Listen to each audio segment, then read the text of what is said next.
In this video, we'll discuss the events that occurred in 2021 in Georgia, USA. Mariam Abdulrab was returning home after a work shift at a bar. She reached her house but did not have time to enter it. What happened to her caused a great resonance in society. Unfortunately, Mariam became one of those whose death forced the authorities to realize that the laws against some categories of people weren't harsh enough. Georgia passed Mariam's law even before the criminal appeared in court, and they closed this case just a few days ago.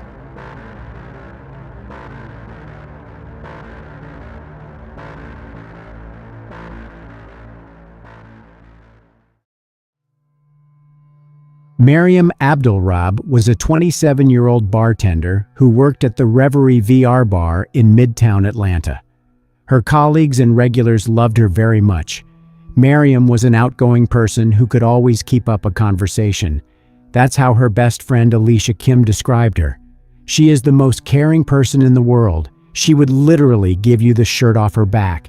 She was a daughter, a younger and older sister, a girlfriend, our best friend. She was in the service industry, so she knew how waiters and bartenders live off tips too, so she's always been so generous with her own earnings. Mariam lived with her boyfriend, Jerry Antoine, in Chosewood Park, Atlanta. On August 13, 2021, she finished her night shift at about 5 a.m. and then drove home. She had to drive about 5 miles, and it was a route she knew well. Unfortunately, everything went wrong this time. When Mariam reached her house, another car pulled up behind her. She didn't have time to go inside. Someone abducted her in front of her boyfriend. Let's listen to Jerry Antoine's conversation with the 911 operator released by the Atlanta Police Department. Hello, hey, I'm at 501 Burroughs Street, and my girlfriend just got out of the car, and somebody just came and just kidnapped her and just left. Did they kidnap her and left? Somebody just left with my girlfriend. Where are you located? Oh my! I'm at 501 Burroughs. 501 Burroughs Street. Stuffy? Yeah. They just left. He was in like a Ford Escort looking type of car. What kind of car was he in? You said a Ford Escort. What color? It was like a Jeep car. Like a Jeep. So what? How did was she snatched? Was she? Bro, she just pulled up, and then I heard somebody here earlier. Bro. Oh my God, my car is blocked in. What the? Oh my God. Bro. Okay, sir. Bro. Sir, I need you to stay with me for a second. Bro, what the? Sir, can you hear me? Or you? Oh my God. Bro, I just watched her get kidnapped from in front of my house. What the? Oh what is my your name? God. My name is Jerry Antoine. Jerry, what is your 404-797-0374. Was she forced into the car? Did she get in the car, or did she walk into the car? Yes, I watched it all. I watched everything. He had a gun to her. I watched everything. It was a I black watched everything. Hold on, Jerry. Hold on. He had on a security shirt. Oh my God. Jerry, I need you to listen to me very carefully. I need you to calm down as best you can. And I have a series of questions that I need to ask you. I need you to answer. Yeah. Okay? I need you to answer them to the best of your ability. You understand me? Yeah. All right. You said that you saw your girlfriend get kidnapped by the driver of a black SUV-style vehicle. Is that correct? Yes. It looked like a Ford Escape kind of car, like a small SUV. Because she just called me 5 minutes ago, and she said, well, I'm about to be here. And I heard her car pull up. Hold on, Jerry. And I hear a commotion outside. Hold on, Jerry. Hold on, Jerry. Hold on. So she had a gun pointed to her? Yes, I watched it all through my window in my front yard. He had a gun to her, and he forced her into a car. He had on a security shirt.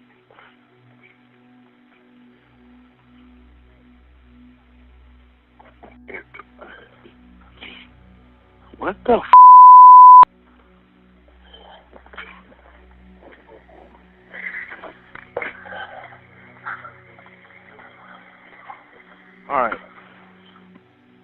All right, Jay. Where are you located? Are you in an apartment complex?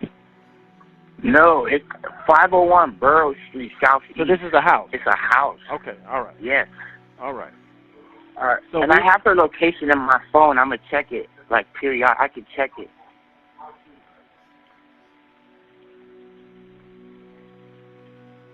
So you're tracking her location from your phone, is that correct? I'm loading it up right now. I don't know if she dropped it or not. I think it's in her car. I think she dropped it. All right, Jerry. Well, we'll get a unit out there to you shortly, okay? We'll get a unit out there to you shortly, okay, Jerry? Man, what the f***?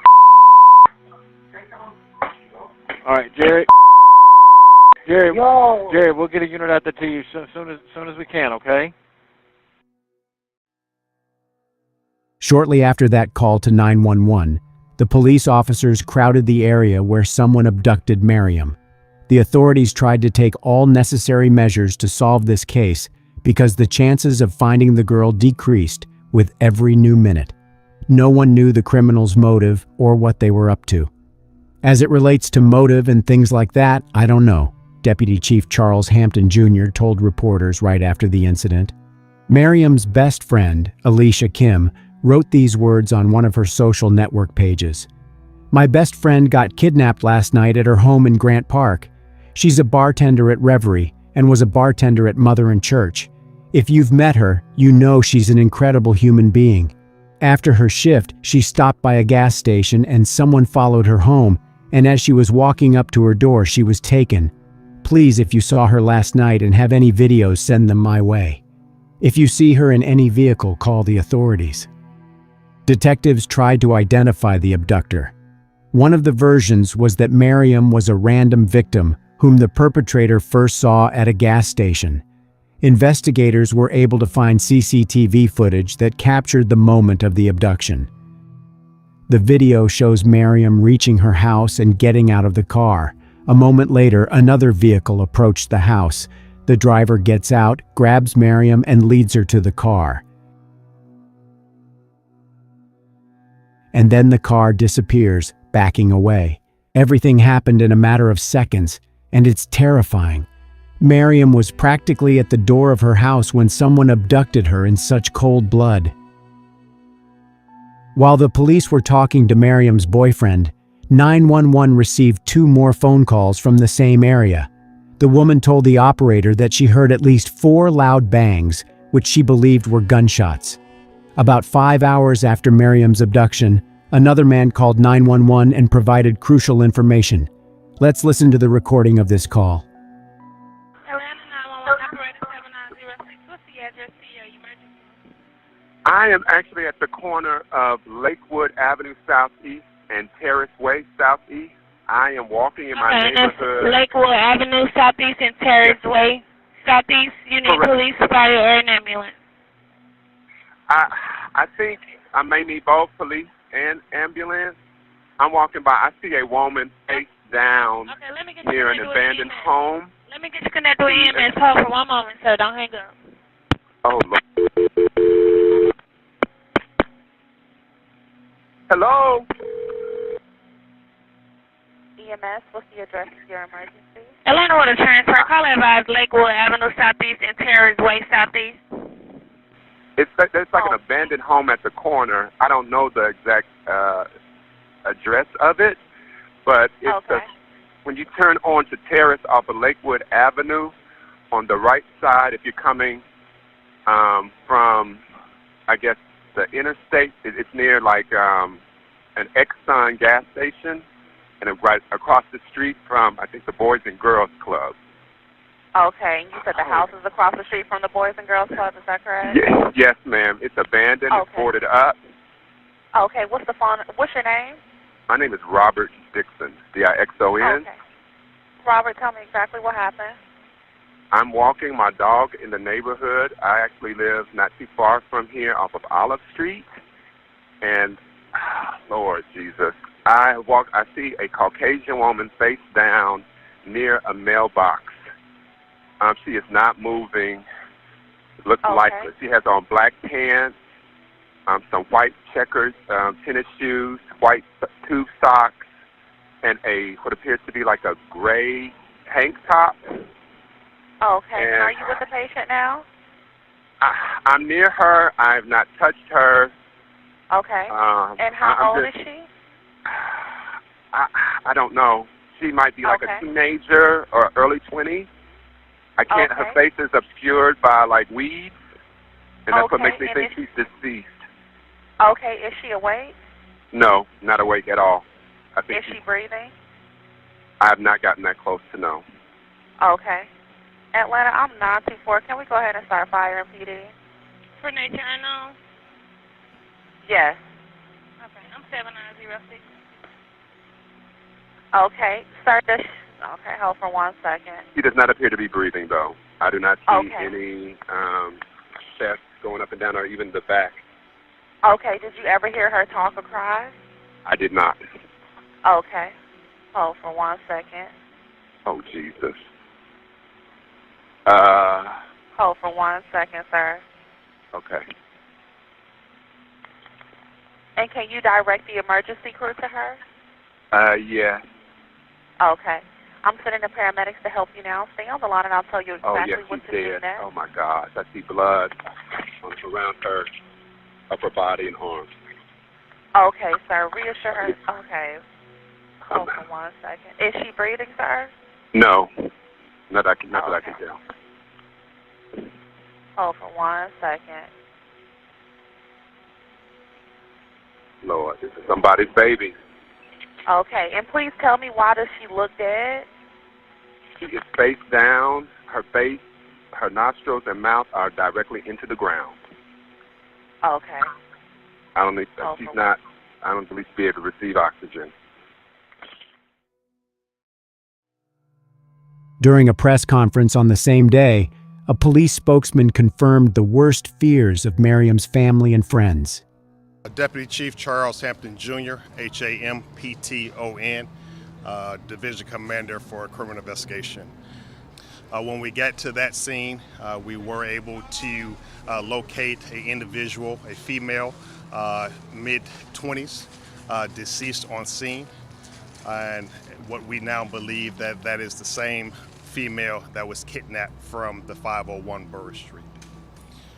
We are been in constant contact with the victim's family, and as you can imagine, this is extremely difficult for them, and so we absolutely have to send our condolences to them. Unfortunately, Mariam had no chance to survive. The perpetrator fired several fatal shots at her. They found Mariam's body next to an abandoned house, just a mile and a half from her home. During the same time, the police officers were chasing at high speed. The driver violated traffic rules and did not respond to the officers' demand to stop. The chase was over after the driver rammed another car. An ambulance took him and 2 passengers from the second car to the hospital. The driver, who was trying to escape from the police, was arrested after receiving medical attention. Investigators believed he was responsible for the abduction and death of Mariam Abdulrab. Mariam had her whole life ahead of her, but now her family and friends had to mourn her. In the wake of Mariam's death, friends, co-workers, and family members have spoken out, describing her as a kind-hearted person. "My daughter was the most peaceful and loving person. She did not deserve this," said her father, Khalid Abdulrab. Reverie VR Bar also took to Instagram to mourn the death of its employee. Sharing a photo of Mariam, the post said, "Our hearts are truly broken at the loss of a dear friend and family member. Mariam brought light to every single person she came in contact with and will forever be missed. We will be closed this weekend to grieve and savor our last moments with her. Please stay safe, y'all." Bar manager Dylan Knight said, Everyone looked forward to seeing Mariam at work, on both sides of the bar. She had a huge heart and would go well out of her way to help out or provide for folks. The man police believed to be responsible for the abduction and death of Mariam Abdulrab was 27-year-old DeMarcus Brinkley. After 4 days at Wellstar Atlanta Medical Center, they booked Brinkley into the Fulton County Jail on 6 counts, including deprivation of life. According to the state Supreme Court ruling, as he fled from police, Brinkley allegedly told his mother that he did not want to pull over for police because he did not want to go back to prison. Brinkley had previously spent 7 years in prison. They released him less than a year before Mariam's death. In 2014, he pleaded guilty to 1 count of child molestation and received a 7-year prison sentence. According to court records, the police arrested Brinkley on suspicion of molesting a 7-year-old girl in 2012. In 2013, they found him on top of a naked 6-year-old girl. In 2015, he pleaded guilty to child molestation. During one of the court sessions, Brinkley's defense attorney told the judge that his client was one of 12 children. According to court records, he was removed from his mother's care by the Georgia Division of Family and Children's Services when he was a teenager and placed into a residential treatment program for children with severe emotional and behavioral issues. He stopped going to school in the 9th grade. The defense attorney added that Brinkley also had a history of being abused by a stepfather. The state recommended Brinkley serve 15 years in prison, followed by 15 years on probation. Yet, the court sentenced Brinkley to only 15 years, 7 behind bars and 8 on probation. He also had to register as a sex offender. That's when offenders are assigned levels 1, 2, or 3, depending on their risk level for reoffense. Level 1 means a low risk for reoffense. Level 2 is a moderate risk for reoffense. Level 3, or sexually dangerous predator, is a high risk for reoffense. While some states level sex offenders on the day of their sentencing, Georgia levels sex offenders after their release from prison. Thus, after his release from prison in 2020, Brinkley was supposed to register as a sex offender, but he never received a risk level assessment. That's why Ali Abdulrab, Mariam's brother, believed there were ways to avoid what happened to his sister. "What happened to my sister was preventable," Ali said. "It broke my family. She was just a ball of joy, and she always had a way of making anybody feel special. She was finally growing into the woman she wanted to be, and everyone around her saw that she was getting ready to live the life she wanted to live," Ali Abdulrab said. "It still doesn't seem real. It's still not easy to talk about." From judges in the court system to mental health counselors, Brinkley has encountered many state officials throughout his life. Ali Abdulrab believes his sister would still be alive today if any of them handled his prior convictions differently. Mariam's family has been pushing for changes to state laws to prevent similar crimes in the future. In May 2023, while DeMarcus Brinkley was still awaiting trial, the governor of Georgia, Brian Kemp, signed into law a series of expanded restrictions for convicted sex offenders. House Bill 188, known as Mariam's Law, created better ways to track these individuals. The law requires sex offenders who have not received a risk level assessment to wear an ankle monitor. Once they receive their assessment, the most dangerous offenders must wear the monitor for the entire probation period. At the same time, lower-level offenders could have them removed if approved by the State Department of Community Supervision. "Love always wins," said her brother Ali Abdulrab. "The love Mariam left behind was a huge part of getting this law into place. It'll be a big part of preventing future crimes like Mariam's from happening. I see it saving lives." "There might be more DeMarcus Brinkleys out there," Ali said. "We don't want this to happen to anybody else." We immediately thought, why is this guy out walking around freely in the first place? And we hear he has a job working security.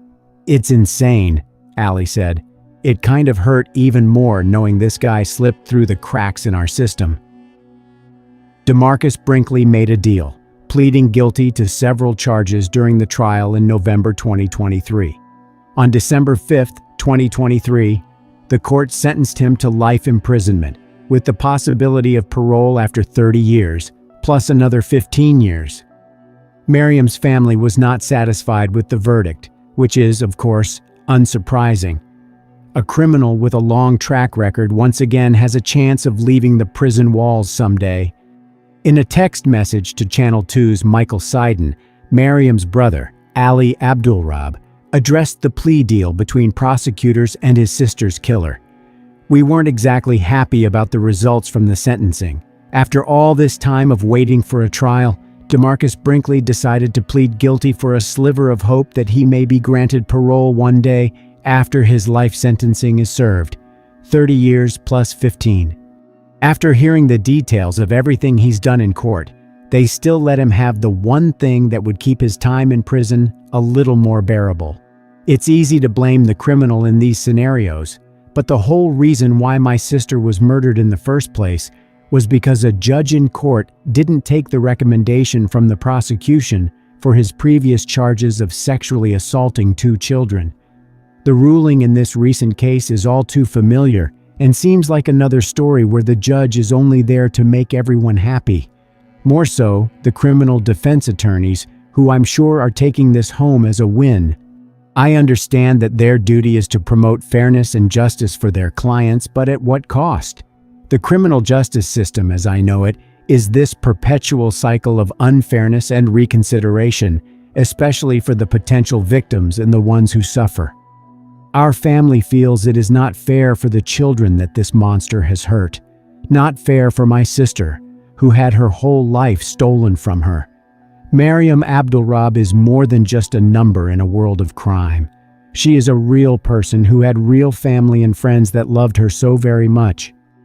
The defendant will spend the rest of his life in prison and out of our community, where he has shown himself to be a grave danger to the public, District Attorney Fani Willis said in a statement. While nothing we do can restore Mariam's life that was so tragically stolen from her, her family and her friends, we hope the fact that her killer will spend the rest of this life paying for her murder brings some measure of solace.